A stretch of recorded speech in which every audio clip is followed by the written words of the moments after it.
Hello and welcome to another wonderful episode of Iron Port. This program is proudly brought to you by Serene Insurance, Gold PLC, Ghana Link, Ghana Revenue Authority, Meridian Port Services, and Phoenix Insurance. Our proud media partner is the Business and Financial Times. This program is also powered by the Ghana Ports and Harbours Authority. Now, this week, we had in the studio some two officials from the Ghana Revenue Authority who will give us some insight into the rationale behind the excise and also the gaming tax policies that the GRA seeks to implement. Let's take a listen. Yeah, so let me begin with you, Mr. Agozo, and find out from you why the GRA has decided to introduce these various taxes for the gaming industry. Thank you very much, Ken.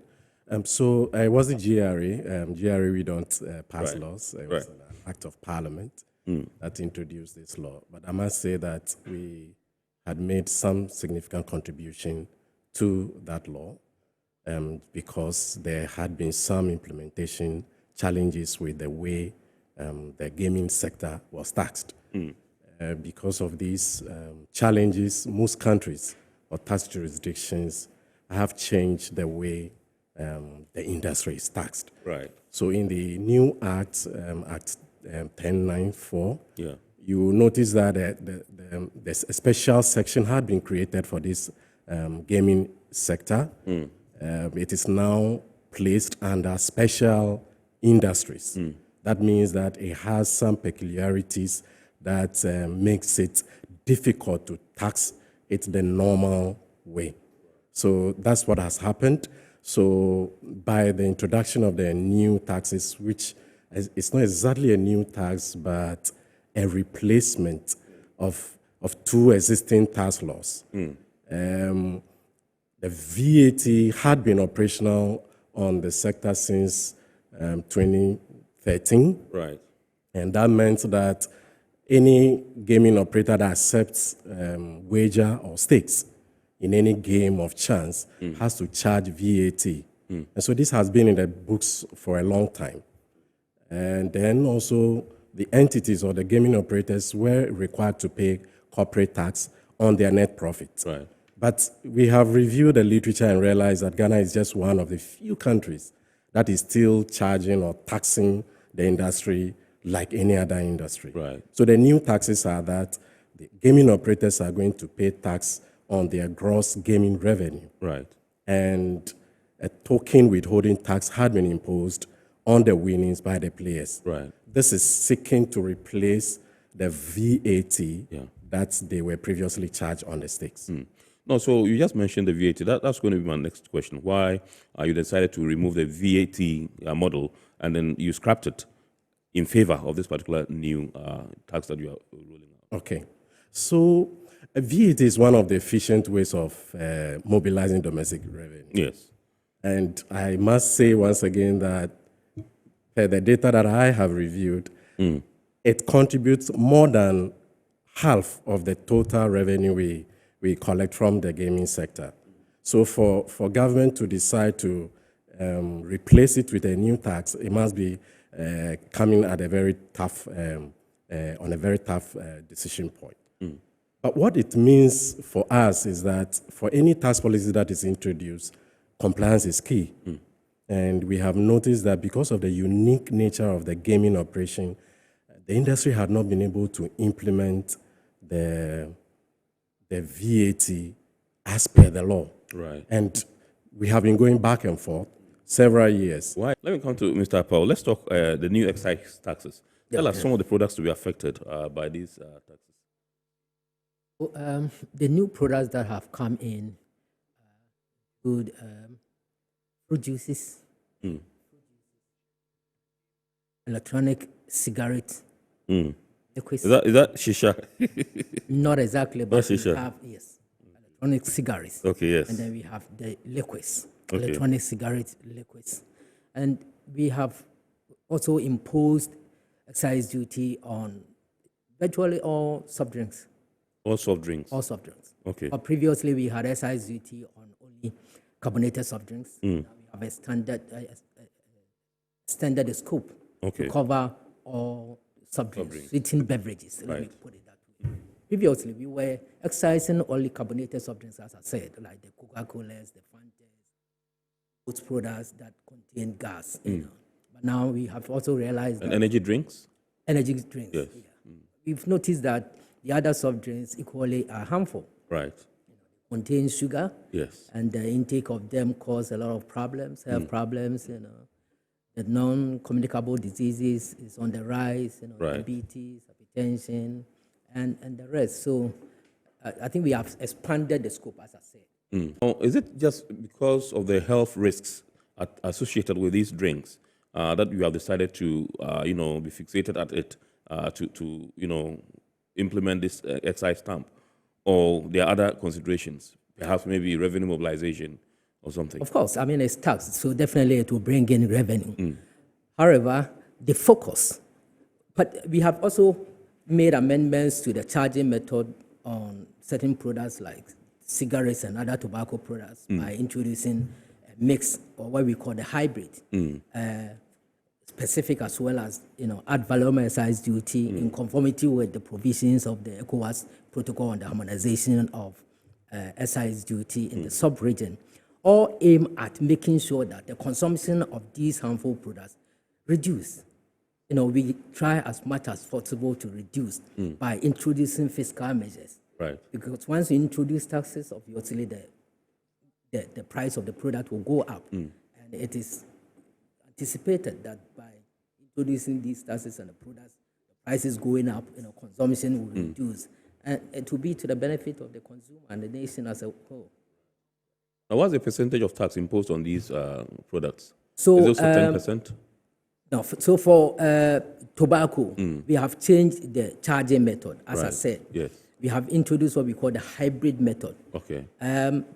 ECOWAS introduced a directive in 2017 requiring all member countries to introduce an ad valorem excise duty and a specific excise duty. Right. The ad valorem excise duty component shouldn't be less than 50%, and the specific is equivalent of 2 cents, to be imposed on cigarette. Right. And then other tobacco products are also to be imposed with the same kind of mix or hybrid system. And so it is expected that this will increase the price of tobacco. That will make it difficult for people to access it easily, and for that matter, curtail the consumption of these products. For fruit juices that have come in, we have introduced excise duty rate of 20%. That is also, and then the other sweetened beverages, the excise duty rate is also 20%. All right, so it means that we'll be paying more for our favorite, liquors and some of these drinks that you just mentioned. Yeah, but it is for a reason. You mentioned the revenue aspect, Absolutely. which is also key. Yes. But the consumption of these products, harmful. excises, Yeah, exactly. they are very Sure, harmful. absolutely, yes. Excises Yes, I are agree introduced essentially to control the consumption of harmful products. Yes. Products whose consumption is seen by government as unnecessary. So we introduce these taxes to make them expensive, so that the consumption, even if you can purchase the item, probably the quantity that you can will be reduced by the increase in the taxes on those products. Because we all know the effect of consumption of, say, the spirits on our youth. Absolutely. Our organs, the increase in, as I said, non-communicable diseases like hypertension, but cardiovascular diseases, tobacco smoking, cancers, and those kind of things.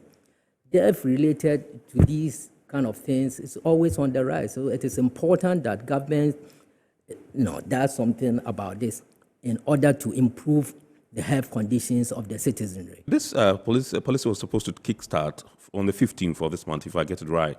I just want to find out from you, were you able to start? Yes, we were able to start on the 15th. And I think significant number of operators were on board. We were monitoring the situation. A few others who couldn't come on board had to do switch off. And so as we speak now, yes, not all of them are live. Those who also went live without fully complying had also been sanctioned. Right. Yes, by the Gaming Commission. So it's okay. Okay.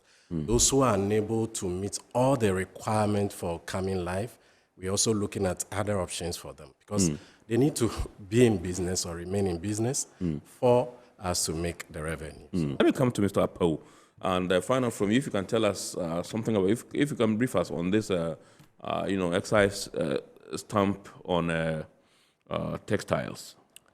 All right, Ken, thank you. Textiles were made excisable in the Excise Duty Act 2014 at 878, just so that it will qualify for tax stamp, which I keep saying is a control mechanism. Right. It's a compliance tool to ensure that any product that you see the stamp on it means that taxes have been paid or will be declared. Yes. So, in the 80s, the textile industry used to command a very, great height as far as our industrialization drive is concerned. Yeah. And that industry used to employ about 30,000 workers, Ghanaian workforce. So one would have expected that in 2023, that number should increase. Absolutely. Rather, it's going down. Currently, they employ about 3,000 workers. The industry is suffering. Over the period, government has introduced certain measures, injecting capital into the sector, introducing other tax measures like the zero rating of textile products manufactured in the country. But one difficulty that we have noticed is that the challenge is also coming from smuggled products from outside the country. These products, because they are smuggled, obviously will not pay any tax. And for that matter, that goes to reduce the prices of these imported products. That makes it difficult for the locally manufactured textile products that are complying to compete. Right.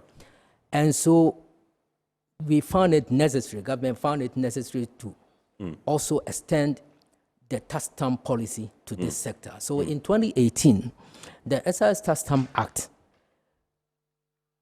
2013 at 873 was amended to include textiles as a product that will also require the excise tax stamp. Okay, so for this particular year, there hadn't been specific targets for the gaming, even though there is about 1.2 billion assigned to the various tax measures that not just only the gaming. Not just the gaming. It encapsulates everything. Everything. Okay. We have the excise, we have the growth and sustainability levy, and a few other amendments that have come up in the Income Tax Amendment Act. All these put together is expected to generate that amount. But what we are doing, 1.2 billion. 1.2 For how long? 1 year? Yes, for 1 year. Okay. But the law was passed late in April, and so not much is expected at this point. We're hoping to take off really well next year. Absolutely. Awesome. So let me come to Mr. Apo and find out from you how this particular measure of introducing the excise tax stamp on textiles would help improve the industry. The measure is not just to shield local manufacturers against other businesses. Right. It's to introduce fairness and equity in the payment of taxes. Even playing field. Exactly. Okay. Because it cannot be that whilst others are paying their taxes, others are not paying and taking advantage of the situation. Right. What government seeks to do is to make sure that everyone is paying what the person is expected to pay. A manufacturer or an importer. And the thinking is that if one is paying, tax obviously increases the price of products. Absolutely. It's the cost indirectly. It's cost. So it increases the price of the product. So if any person, importer or manufacturer succeeds in not paying the tax or charging the tax, the person gets away with so much. And they can conveniently compete against any compliant taxpayer. Right. So those that will be paying the tax are being killed. Their businesses are being killed. And those who are not paying the tax are having a field day. The government is not getting anything. Yeah. Meanwhile, you're also collapsing those that will be collecting the revenue, also employing Ghanaians. So the whole idea is to make sure that if you are bringing your products from outside or even being manufactured, because the products that are also manufactured in the country are also going to have the tax stamps affixed to them. Right. Government is not introducing any new tax. Yes. In fact, the excise duty on textile product is zero. Right. It's zero. The measure is just to make it excisable, as I explained earlier, so that the product can have the excise tax stamp affixed to it. Great. It is hoped that if... So those were some officials of the Ghana Revenue Authority who threw more light on the excise and also the gaming tax policies being introduced and implemented by the Ghana Revenue Authority. Your comments are next. Isaac from Tamale says, "Good evening, Mr. Host. Please tell your guests that Ghanaians are not against paying taxes, but what they are complaining about is what those taxes are being used for. It's about time government makes good use of the taxes in the interest of Ghanaians." Dan from Pong says, "The Ghanaian textile industry must be protected in order to generate the needed jobs and revenue for the state." Iron Port returns after this break.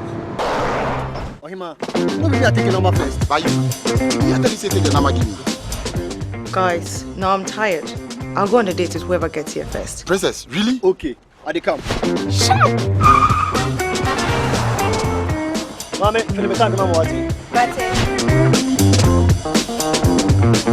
Boss, fill my tank with Super XP Ron 95. Fill up with Super XP Ron 95 and Diesel XP high performance products from Goyle.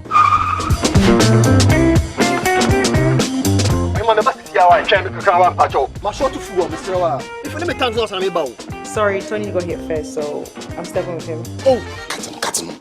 Hey, go for that. Choose Super XP Ron 95 and Diesel XP for an energizing driving experience. Always go for Goyle Super XP Ron 95. Goyle, good energy. Goyle is good energy. Electricity, pay your taxes. Yeah. Our taxes, our future. Because you see, without our taxes, we wouldn't have good roads, good schools, better hospitals, street lights, and other very important social amenities. When we pay our taxes, we give our children free and quality education. Talga, my money too small. Why should I pay my tax? Look, small. Salifo, it doesn't matter how small or big your business or income is, you still have to pay your taxes. The little taxes from each and every one of us, when put together, could give your community clean water or that deprived school with tables and chairs. Please pay your taxes. It is your responsibility. It is your civic duty. It is the law. Impressive factory. If only I had listened to you, I wouldn't have been in this mess. That devastating fire virtually wiped out the whole factory and my warehouse. Remember my misfortunes last year? Serene Insurance ACET all risk fire policy that I took were there to pay for my damaged stocks in the warehouse, and my machines that were affected by the floods have been replaced. My accident vehicle is back on the road thanks to Serene Insurance motor policy. My goods are on the high seas covered with their marine cargo insurance policy. I was just telling Ajima about Serene Insurance. Oh, Ajima, tell him more. As a road contractor, I make sure I do my contractors all risk insurance for the projects and then workers' compensation for all the workers on site. With Serene Insurance, they will make sure they will cover your unknown tomorrow today. Serene Insurance, a new face of insurance. Call us now.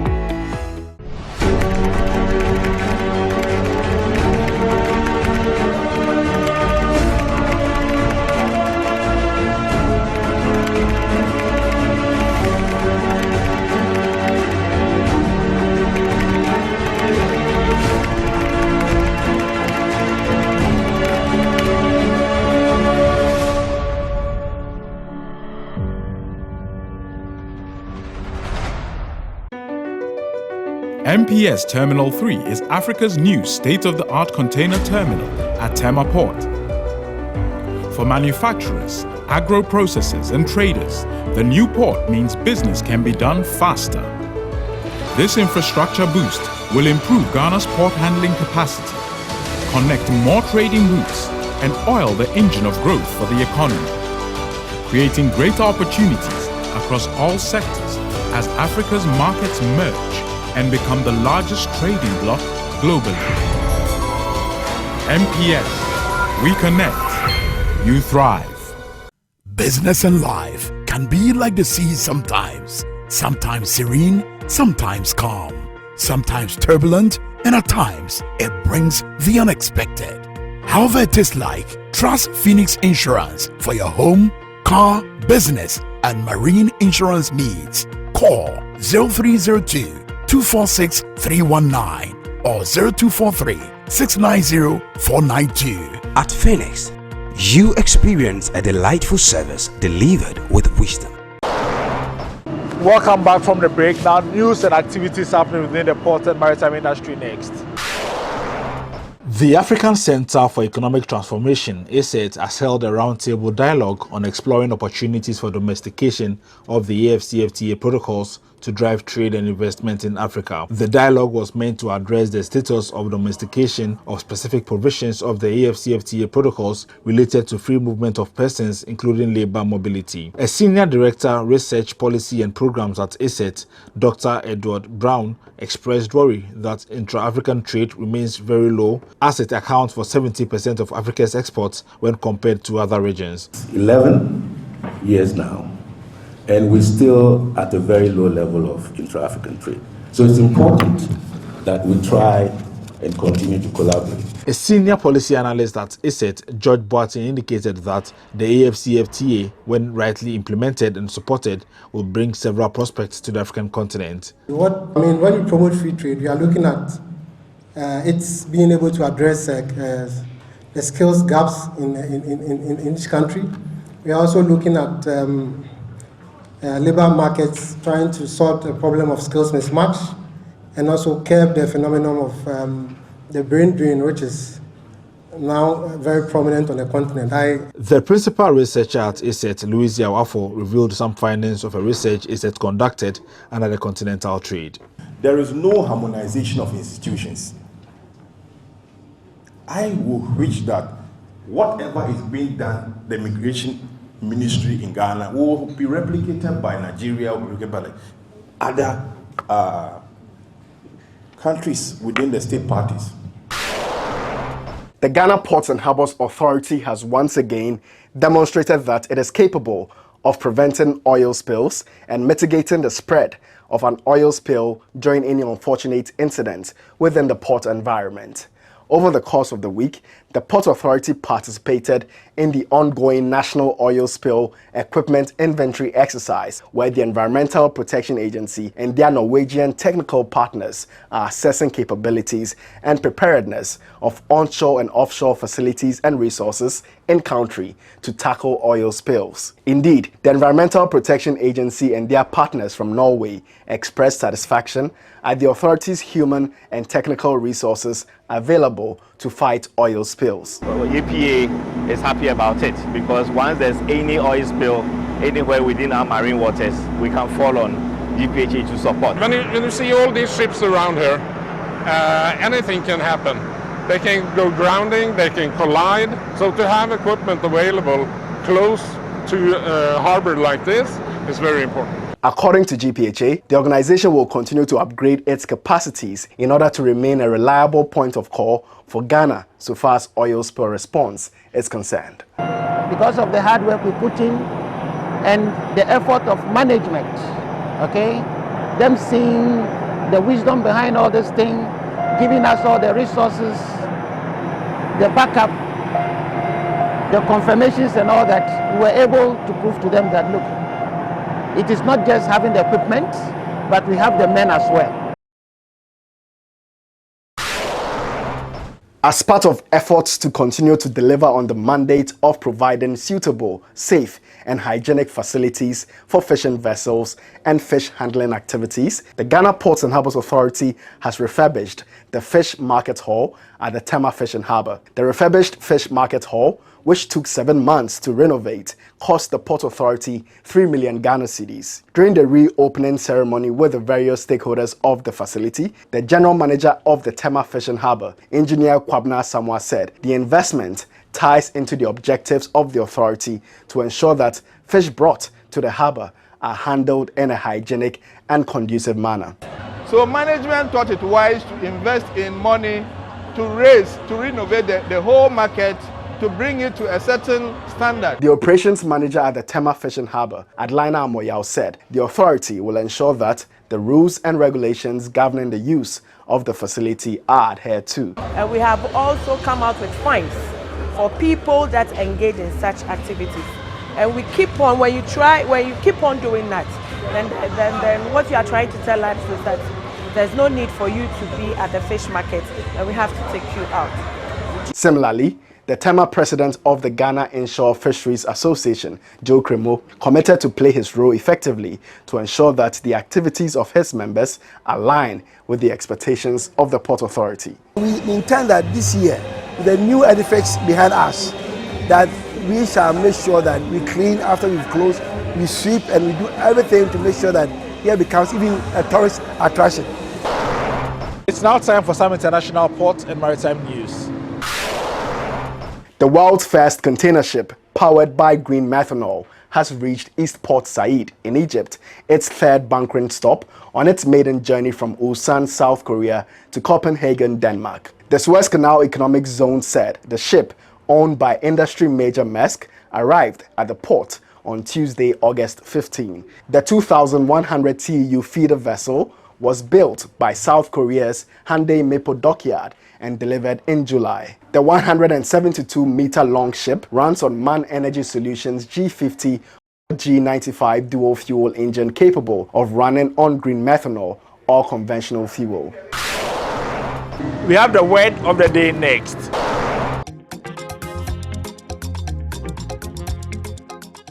Nautical mile. This is a unit used for measuring distances at sea. 1 nautical mile is equal to 1,852 meters.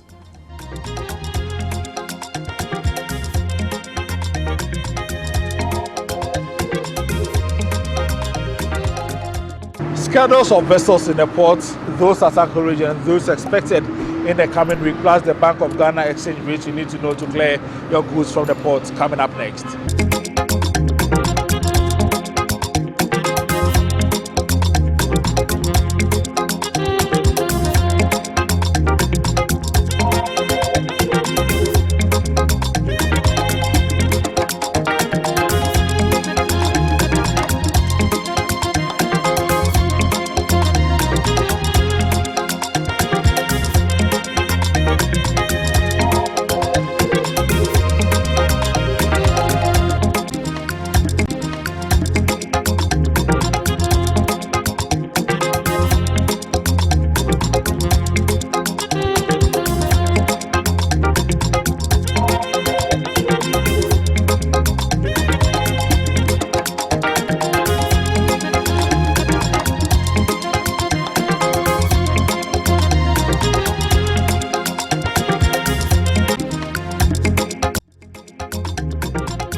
That's all for this week's episode of Iron Port. Thank you for watching and thanks to the entire crew. Join us same time next week.